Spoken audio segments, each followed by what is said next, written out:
रामकृष्ण हरी राम राम. आज तुमच्या समोर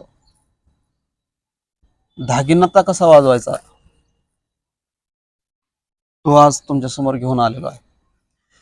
आणि धागिनत्ता वाजवण्याकरता वय लागत नाही. तुमचं किती वय झालं, तुम्ही 40-50 वय संपलंय तुमचं आणि तुम्हाला वाटतं की आपल्याला थोडंफार हरिपाठ वाजवा यावं, तर जसं मी सांगन त्या पद्धतीमध्ये तुम्ही जर रियाज केला तर तुम्हाला त्या वयामध्ये सुद्धा तुम्हाला हरिपाठ वाजवायला येऊ शकतो. आणि प्रत्येक एक ना एक शब्द तुमच्या समोर दिल्यानंतर त्या पद्धतीमध्ये आपल्याला रियाज करायचा आहे. आणि रियाज केल्यानंतर तुम्ही 100% तुम्ही हरिपाठ वाजवू शकता. त्याच्याकरता काय केलं पाहिजे, तुम्हाला आता मी तो बोल सांगणार आहे. आणि तो बोल सांगत असताना आपण मात्रेमध्ये, टाळीमध्ये, टाळीलाच मृदंगामध्ये मात्रा म्हणतात. आणि त्या मात्रेमध्ये आपण जर व्यवस्थित पाठांतर केला तर आणि रियाज केला तर आपल्याला 100% वय लहान असो किंवा जास्त असो की त्या वयामध्ये आपल्याला हरिपाठ सुद्धा वाजवा येतो. मग तसं आपल्याला वाजविलं पाहिजे. आणि आता मी तुमच्या समोर सांगणार आहे त्या पद्धतीमध्ये तुम्ही रियाज करायचा आहे. धागिनत्ता घी घेता घी घेता घी घेता धागिनत्ता घी घेता घी घेता घी घेता या पद्धतीमध्ये आपल्याला पाठांतर करायचं आहे. जशी मी टाळी वाजवली त्या टाळीमध्येच आपल्याला म्हणायचं आहे आणि पाठांतर करायचं आहे.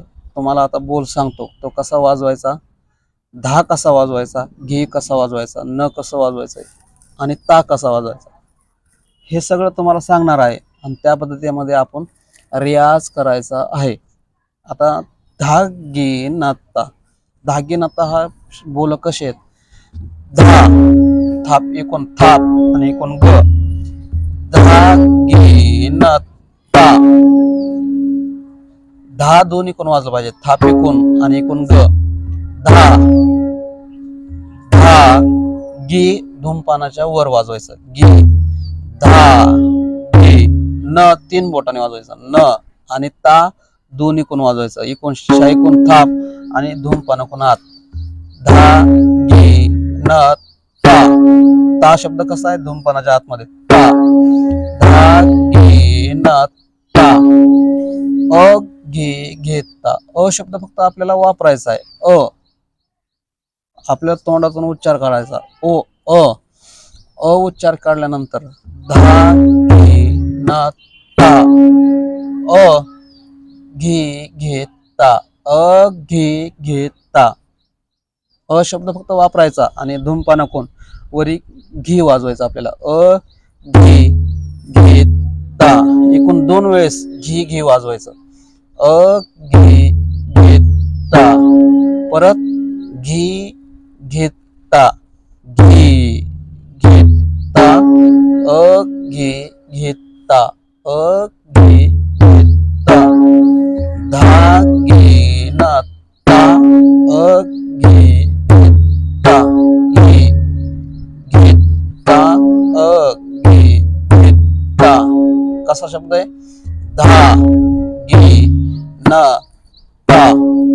काय, धा गी न ता, अ घे घेता, घे घेता, अ घे घेता.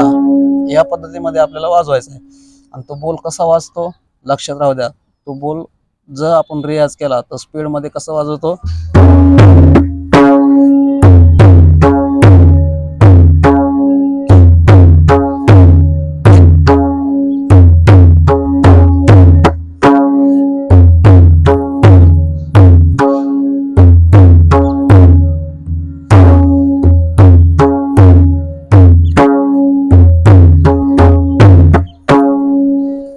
लक्षपूर्वक. धा कसं वाजवायचा, घी कसं वाजवायचंय, घी घेता कसं वाजवायचं आहे. चा काय करायचं आपल्याला, फक्त उच्चार करायचा आहे. अ घे घेता, अ घे घेता, धा घे न ता, अ घे घे घेता, अ घे घेता, घे घेता, अ घे घे, धा घे न ता, अ घे घेता. माझ्या म्हणण्याकडे सुद्धा लक्ष राहू द्या. मी काय शब्द म्हणतोय आणि अवाजवितोय का नाही वाजवित याच्याकडे सुद्धा लक्ष द्या. कारण लक्ष दिल्यानंतर आपण व्यवस्थित शिकू शकतो. धा घे न ता, घे घेता, घे घेता, अ घे घेता, धा घे न ता, अ घे घेता, घे घेता, अ घे घेता. या पद्धतीमध्ये आपल्याला या बोलाचा सुद्धा रियाज करायचा आहे. आणि ह्याच्यामध्ये बोल कसे लावायचे आणि कुठे लावायचे हे तुम्हाला नेक्स्ट म्हणजे नंतरच्या व्हिडिओमध्ये मी तुम्हाला सांगणार आहे. त्या पद्धतीमध्ये जसा मी तुम्हाला आता सांगितलं आहे त्या पद्धतीमध्ये तुम्ही या बोलाचा रियाज करा. आणि मी आत्ताच तुम्हाला सांगितल्याप्रमाणे जर आपल्याला हरिपाठ वाजविण्याची इच्छा असेल तर वय कोणतं बी असू द्या, हा बोल रियाज केला पकवाजावर तर आपण 100% हरिपाठ वाजवू शकतो. जसं मी या बोलामध्ये सांगितलंय तसं आपण रियाज करा. आणि कमेंटमध्ये कळवा की आम्हाला हा बोल समजला नाही किंवा आम्हाला याच्या पुढचा बोल सांगा किंवा धागेनाथामध्ये बोल कसा लावायचा हे सुद्धा सांगा. कमेंट करा आणि तुम्हाला असे नवनवीन व्हिडिओ तुमच्या कमेंटवर मी तुम्हाला बोल सांगण्याचा प्रयत्न करेन. त्याकरता आपल्याला काय करायचं आहे तर कैवल्य मृदंग क्लासेस या चॅनलला लाईक, कमेंट व सबस्क्राईब करायचं आहे.